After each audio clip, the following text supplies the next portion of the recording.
আসসালাতু ইমাদুদ্দিন ওয়া মান আকামাহা ফাকাদ আকামাদ্দিন ওয়া মান হাদামাহা ফাকাদ হাদামাদ্দিন। অর্থাৎ নামাজ হলো দ্বীনের স্তম্ভ। যে ব্যক্তি নামাজকে প্রতিষ্ঠিত করলো সে যেন দ্বীনকে প্রতিষ্ঠিত করলো, আর যে নামাজকে প্রতিষ্ঠিত করলো না সে যেন নিজের দ্বীনকে প্রতিষ্ঠিত করলো না। দুনিয়ার মানুষ সফলতা চায়, কিন্তু শত চেষ্টা করেও সফলতা অর্জন করতে পারে না, কারণ মানুষ জানেই না যে কিসের সফলতা রয়েছে এবং কিভাবে তা অর্জন করতে হয়।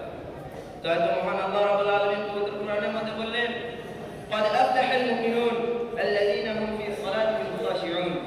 মুমিনগণ সফলকাম হয়েছে যারা অত্যন্ত বিনয় ও নম্রতার সঙ্গে মনোযোগের সঙ্গে নামাজ আদায় করে। সূরা মুমিন আয়াত নম্বর 1 ও 2। প্রিয় বন্ধুরা, এখানে শেষ নয়।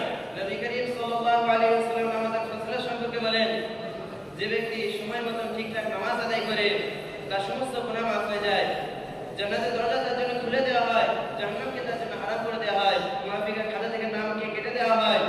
তিনি আরো বলেন, যে ব্যক্তি নামাজের পাবন্দি করবে আল্লাহ রাব্বুল আলামিন তাকে 5টি পুরস্কার দান করবেন। সর্বপ্রথম তার রিজিকের অভাবকে দূর করে দিবেন, তারপর তার কবরের হিসাবকে মাফ করে দিবেন, তার কবরের আযাবকে মাফ করে দিবেন, তারপরে তার ডান হাতে আমলনামা দান করবেন, এরপর তাকে বিনা হিসেবে জান্নাত নসিব করবেন এবং তারপরে তাকে পুলসিরাত বিদ্যুৎ বেগে পার করে দিবেন। এই 5টি পুরস্কার তাকে দান করা হবে। হযরত আবু যর রাদিয়াল্লাহু আনহু হতে বর্ণিত, নবী করিম সাল্লাল্লাহু আলাইহি ওয়াসাল্লাম একদা শীতকালের সময় রাস্তাতে যাচ্ছিলেন, গাছের পাতা ঝরছিল, তিনি একটি গাছের ডাল ধরলেন, ফলে তার মধ্যে আরো বেশি পড়তে লাগলো।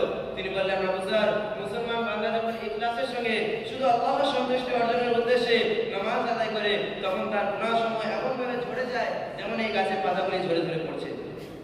প্রিয় সুধী, পরিশেষে বলতে চাই, আসুন আমরা নামাজের ব্যাপারে পূর্বের তুলনায় আরো বেশি মনোযোগী হই।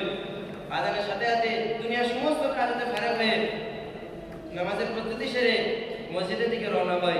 আল্লাহ রাব্বুল আলামিন আমাদেরকে ঈমান নিয়ে বেঁচে থাকার এই ফিতনা ফাসাদের সময়ে এবং 5 ওয়াক্ত নামাজের গুরুত্ব অনুধাবন করে 5 ওয়াক্ত নামাজকে জামাতের সঙ্গে আদায় করার তৌফিক দান করুন। তাহলে সার্থক হবে আজকের এই অনুষ্ঠান। ওয়া আখিরু দাওয়ানা